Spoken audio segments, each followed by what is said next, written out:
WrestleMania 37 है एक बड़ी मुसीबत में। समोआ जो का रिटर्न कब होने वाला है WWE में, और द रिवाइवल के ओरिजिनल प्लान्स आप सुन के हो जाएंगे बिल्कुल पागल। ये और बहुत कुछ जानेंगे आज की इस वीडियो में, तो आप इस एंड तक देखते रहें। चैनल पे नए हैं तो सब्सक्राइब करें और उस नोटिफिकेशन बेल को दबाना ना भूलें।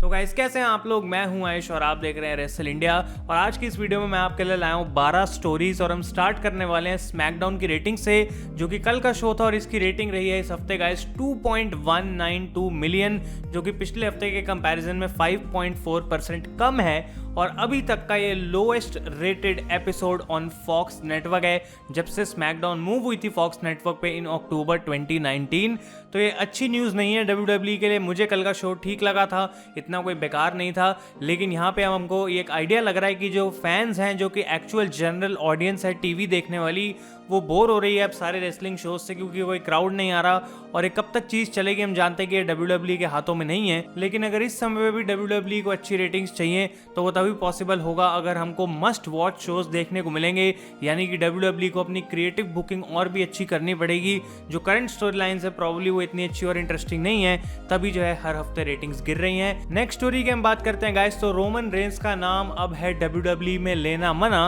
और ये है काफी कमाल की बात, क्योंकि रोमन रेंस रेसलमेनिया में नहीं आए थे और तब से अब तक WWE ने कहीं भी रोमन रेंस को मेंशन नहीं करा। हमें कभी रीजन नहीं बताया कि आखिर रोमन रेंस क्यों नहीं थे रेसलमेनिया में। और अब ये माना जा रहा है कि विंस मैकमैन का एक पर्सनल डिसीजन है और एक काफी स्ट्रिक्ट डिसीजन है कि जब तक रोमन रेंस वापस नहीं आ जाते उनके बारे में कहीं भी कोई मेंशन नहीं किया जाएगा। अब इसका रीजन क्या है मुझे कोई आइडिया नहीं है, लेकिन प्रॉब्ली WWE चाहती है कि फिलहाल स्टोरी लाइन्स जो हैं उन पे फैंस का ज्यादा फोकस है, रोमन रेंस पर ना रहे, और रोमन रेंस के बारे में थोड़ा थोड़ा लोग भूलना स्टार्ट हो जाएं, ताकि जब वो वापस आएंगे तो बिल्कुल फ्रेश लगेगा कि रोमन वापस आए हैं। और प्रॉब्ली ये एक और टैक्टिक हो सकता है विंस मैकमैन का, जो कि वो ट्राई कर रहे हैं ताकि रोमन रेंस को जो एक्चुअल चीयर मिलनी चाहिए विंस के हिसाब से वो उनको मिले। क्या ये टेक्निक काम आएगी ये तभी पता लगेगा जब रोमन एक्चुअली में वापस आएंगे, क्योंकि जब तक ये पूरी सिचुएशन सही नहीं हो जाती मुझे नहीं लगता कि रोमन रेंस वापस आने वाले हैं। तो उस चीज में काफी टाइम है, और अच्छी बात है कि रोमन रेंस से हटके अब हमें कुछ देखने को मिल रहा है, और जब वो वापस आएंगे तो उसका मीनिंग शायद और ज्यादा बढ़ जाएगा। अगली स्टोरी की हम बात करते हैं गाइस, तो हम जानते हैं कि ये हफ्ता WWE के लिए अच्छा नहीं रहा, क्योंकि बहुत सारे रिलीजेस उनको करने पड़े। और कुछ सोर्सेज अब रिपोर्ट करते हैं कि ये रिलीजेस करने की WWE को कोई भी जरूरत नहीं थी, क्योंकि अगर ऐसा नहीं भी होता तो भी इस साल में WWE एक कमाल के प्रॉफिट में रहती, जो कि अराउंड 130 से 200 मिलियन की रेंज में होता। तो ये अपने आप में कमाल की बात है कि विंस मैकमैन, उनको जब 150-200 मिलियन का प्रॉफिट हो रहा है एक साल में, तब भी उन्होंने सोचा कि मुझे कुछ मिलियन और प्रॉफिट होना चाहिए, इस कंपनी को जितना बेनिफिट हो उतना ही अच्छा है, और इस तरह से उन्होंने वो डिसीजन लिया। अब यहाँ पे हम विंस मैकमैन को जितना हेट करना चाहें कर सकते हैं, लेकिन ये बात मैंने पहले भी बोली थी कि उन्होंने अपने एंड से एक बिजनेस पॉइंट ऑफ व्यू से सही डिसीजन लिया है, और इस चीज को जबकि बचाया जा सकता था, सुपरस्टार्स को रिलीज करने की जरूरत नहीं थी, अभी हो चुका है। और हम जानते हैं कि वो कितने ग्रीडी हैं फिलहाल पैसों के लिए, और हमेशा से ही रहे भी हैं। तो उनके एंड से वो नहीं चाहते थे कि WWE किसी भी टाइप की प्रॉब्लम में आए, और इस वजह से उन्होंने ये बात सोची कि अगर हम प्रॉफिट को जितना है उससे भी ज्यादा बढ़ा देंगे, क्योंकि सुपरस्टार्स की हमें जरूरत नहीं है फिलहाल इतने सारे,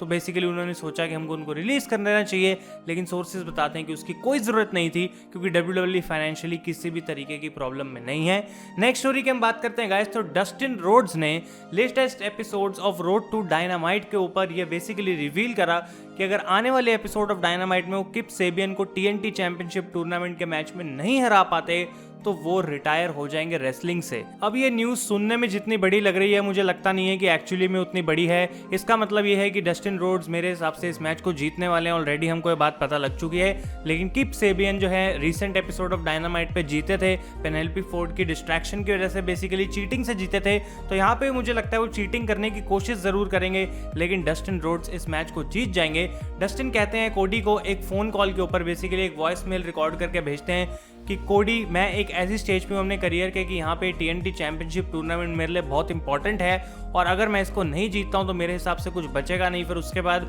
और मुझे रिटायर हो जाना चाहिए। तो काफी इंटरेस्टिंग रहेगा, और इस मैच की इंपॉर्टेंस इस पर्टिकुलर स्टिपुलेशन की वजह से और बढ़ चुकी है। नेक्स्ट स्टोरी की हम बात करते हैं गाइस, तो ये सुन के आप होने वाले हैं बिल्कुल ही हैरान, क्योंकि WWE के जो प्लान्स थे द रिवाइवल के लिए ओरिजिनली, उनको सुन के आपका दिमाग खराब होने वाला, और आप कहेंगे भाई आखिर WWE चाहती क्या है अपनी टैग टीम डिवीजन से, जो कि ऑलरेडी ऑलरेडी इतनी बेकार है इस समय पे, उसके ऊपर ये प्लान्स थे रिवाइवल के लिए। तो विंस मैकमैन चाहते थे रिवाइवल को एक कॉमेडी टीम में कन्वर्ट करना। और जो फोटोज आप अभी अपनी स्क्रीन पर देख रहे हैं ये एक्चुअली कॉस्ट्यूम डिजाइन है ओरिजिनली, जो कि WWE ने बनाए थे रिवाइवल के लिए। ऐसा उनका कुछ कैरेक्टर होने वाला था, बहुत ही कॉमेडी टीम, मतलब बिल्कुल जॉबर टाइप उनको बनाने वाले थे। और ये चीज विंस मैकमैन ने उनको पर्सनली हैंड करी थी उनकी लास्ट फाइनल मीटिंग में कि ये प्लान्स है हमारे तुम्हारे लिए, ये लो, अगर तुम रिसाइन करोगे ये मिलेगा तुम्हें। तो ऑब्वियसली क्या आपको लगता है इस चीज को देख के रिवाइवल सोच रही होगी कि हाँ हम ये चीज डिजर्व करते हैं, क्यों ना 5 साल के लिए इस कंपनी के साथ साइन करें। ऑब्वियसली ऐसा नहीं हुआ और उसके बाद जो है रिवाइवल अब जा चुकी है WWE से,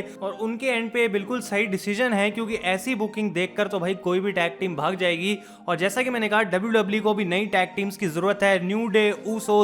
ऊसोस ये कब से चला आ रहा है, अभी भी वही चल रहा है और फिर से हमें यही चीजें रिपीटेडली देखने को मिल रही हैं। और जबकि रिवाइवल जैसी एक अच्छी टीम स्मैकडाउन पे थी और उनका यूज बहुत अच्छे से करा जा सकता था, WWE ने उनको टाइटल रेन दी ताकि वो अपना कॉन्ट्रैक्ट रीसाइन कर लें, और जब वो मना करते थे तो फिर से वो टाइटल हार जाते थे। तो कभी एक्चुअली में WWE उनको पुश नहीं करना चाहती थी, नहीं तो अभी काफी स्ट्रॉन्ग टीम हमें दिख रही होती रिवाइवल ऑन WWE टेलीविजन। तो आप लोग मुझे कमेंट्स बताइए, जो कॉमेडी टीम है जो प्लान्स करे थे रिवाइवल के लिए WWE ने, क्या आप ऐसे देखना चाहते रिवाइवल को, या फिर अगर वो ऑल एलीट रेसलिंग में जाते हैं, न्यू जापान में जाते हैं और वहां पे जाके जो टैग टीम बनना चाहेगी वो आप देखना चाहेंगे। तो डेफिनेटली मुझे लगता है आपको सेकंड ऑप्शन ही चुनना चाहिए। अगली स्टोरी के हम यहाँ पे गाइस करते हैं बात, तो WWE ने उस दिन के बाद और भी बहुत सारे NXT टैलेंट्स को रिलीज कराए, जिनकी मैं लिस्ट यहाँ पे फटाफट आपको बताता हूँ। इन नामों के बारे में मुझे कुछ नहीं पता। तो ये है Rocky, Mohammad Fahim, Marcos Gomez, Faisal Kurdi, Edgar Lopez, Hussain Aldagal, Cassius Ono, Tino Sabbatelli, Cesar Bononi, Mars Wong, Tenara Conti, Nick Comoroto, Alyssa Marino और दैन माथा। तो इनमें से बहुत सारे लोगों के बारे में मुझे कुछ आइडिया नहीं है। कैसियस ओनो हम जानते हैं, तेनारा कॉन्टी को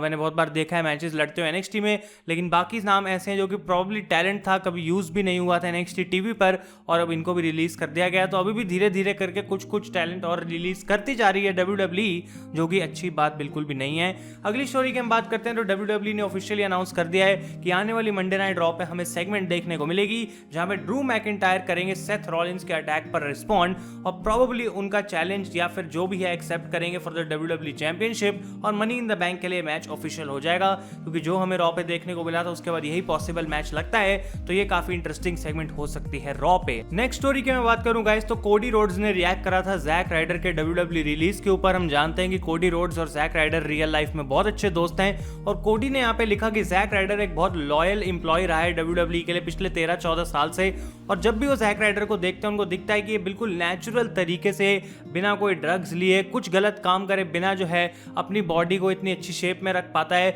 और जो भी एफर्ट डालता है वो बिल्कुल पैशनेट एफर्ट है इनकी तरफ से, लेकिन उसका रिजल्ट कभी भी जैक राइडर को अपने WWE करियर में नहीं मिला। जितनी बार भी वो पॉपुलर हुए हैं वो अपनी खुद की वजह से हुए हैं, और WWE ने जब भी वो चीज रियलाइज करी तो उनको 1-2 मूवमेंट्स दी हैं इधर उधर, लेकिन उसके बाद कभी भी जैक राइडर को सीरियसली नहीं लिया है और बहुत ही बेकार तरीके से बुक करा है। तो कोडी कहते हैं कि अब जैक राइडर के पास मौका है यहाँ पे अपने आप को प्रूव करने का, दिखाने का कहीं और जाके कि किस तरीके से वो अपना करियर जो है आगे फ्लरिश कर सकते हैं, और उनके पास मौका है अपने करियर को रिवाइव करने का। तो प्रोबेबली क्योंकि कोडी रोड्स और जैक राइडर बहुत अच्छे दोस्त है रियल लाइफ में, तो डेफिनेटली ऑल एलीट रेसलिंग जो है जैक राइडर को हायर करने का एटलीस्ट एक थॉट तो रखेगी, कोशिश करेगी उनको हायर करने की, और काफी इंटरेस्टिंग रहेगा देखना अगर सच में ऐसा होता है। नेक्स्ट स्टोरी की हम बात करें तो WWE गाइस हम जानते हैं कि लाइव शोज कर रही है वीकली, और सुपरस्टार्स इस बात से बिल्कुल भी खुश नहीं थे, और उसके ऊपर से WWE ने इतने सारे टैलेंट को रिलीज कर दिया जिसने करंट रोस्टर को और भी ज्यादा गुस्से में डाल दिया था।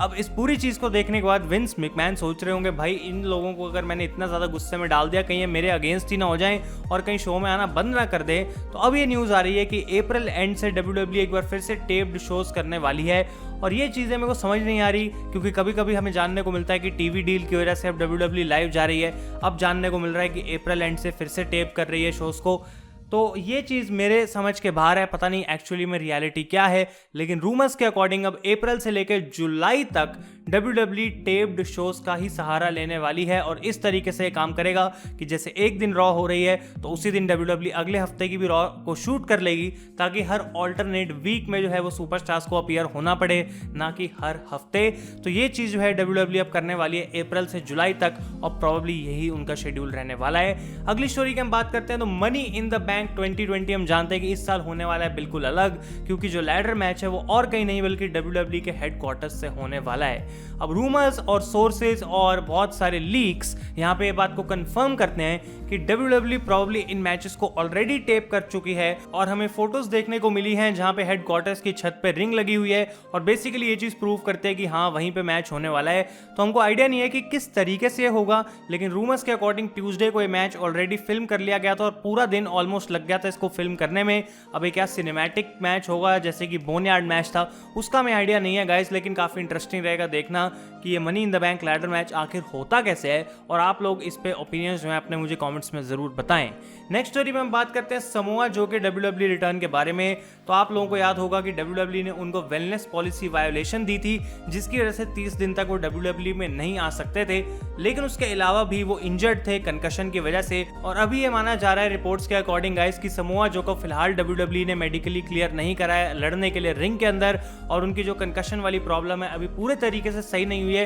तो अगर आप लोग ये सोच रहे थे कि समोआ जो कब वापस आएंगे रिंग में, तो शायद आपको कुछ देर और रुकना पड़ेगा, क्योंकि जब तक 100% वो क्लियर नहीं हो जाते हैं हमें वो नहीं देखने को मिलने वाले वापस। तो फाइनली गाइस हम बात करते हैं अपनी आखिरी स्टोरी के बारे में जो कि है रेसलमेनिया 37 के रिगार्डिंग। और मैंने अपनी आखिरी स्टोरी में बताया था कि किस तरीके से कैलिफोर्निया के मेयर ने बात बोली है कि 2021 तक भी हो सकता है कि लॉस एंजलिस क्राउड के साथ इवेंट्स को होल्ड ना कर पाए और इसकी वजह से रेसलमेनिया 37 दिक्कत में आ सकती है। अब ये बात बिल्कुल सच है और ये माना जा रहा है कि WWE ने ऑलरेडी अलग अलग लोकेशंस देखनी शुरू कर दी हैं जहां पे रेसलमेनिया 37 हो सकती है। और SoFi स्टेडियम जहां पे होने वाला है शो वो प्रॉब्ली रेडी अगर नहीं हो पाया रेसलमेनिया तक, तो ऑब्वियसली वहां पे शो नहीं किया जा सकता। तो WWE फिलहाल बहुत बड़ी प्रॉब्लम में फंस चुकी है, क्योंकि हॉलीवुड वाली पूरी थीम थी उनकी जो कि कैलिफोर्निया में वो करने वाले थे, लेकिन अब वो ऑल्टरनेट लोकेशंस ढूंढ रहे हैं कि अगर वहां पे नहीं हो पाई रेसलमेनिया तो उनको किसी और स्टेट में प्रॉब्ली उस शो को शिफ्ट करना पड़ेगा। तो गाइज अभी हम बहुत दूर हैं, फिर से मैं यही बात बोलूंगा, मार्च 2021 अभी बहुत ज्यादा दूर है, ऑलमोस्ट 1 साल। और अभी हम इतने जल्दी बोल दें कि रेसलमेनिया 37 नहीं होने वाली, मेरे हिसाब से गलत है, क्योंकि तब तक सिचुएशन में बहुत ज्यादा चेंज आ जाएगा और हो सकता है जब चीजें बैक टू नॉर्मल हो जाएं तो बहुत अच्छे पेस पे जो है वो स्टेडियम भी रेडी हो जाए और रेसलमेनिया हमें फिर से एक बार क्राउड के साथ देखने को मिल सकती है। तो ये थी गाइस सारी स्टोरीज आज की इस वीडियो में। अगर आपको वीडियो पसंद आई है तो डेफिनेटली इसको लाइक करें और स्टोरीज के लिए हमारे चैनल पर बने रहें। Thank you so much for watching. मैं हूं आयुष और आप देख रहे हैं रेसल इंडिया।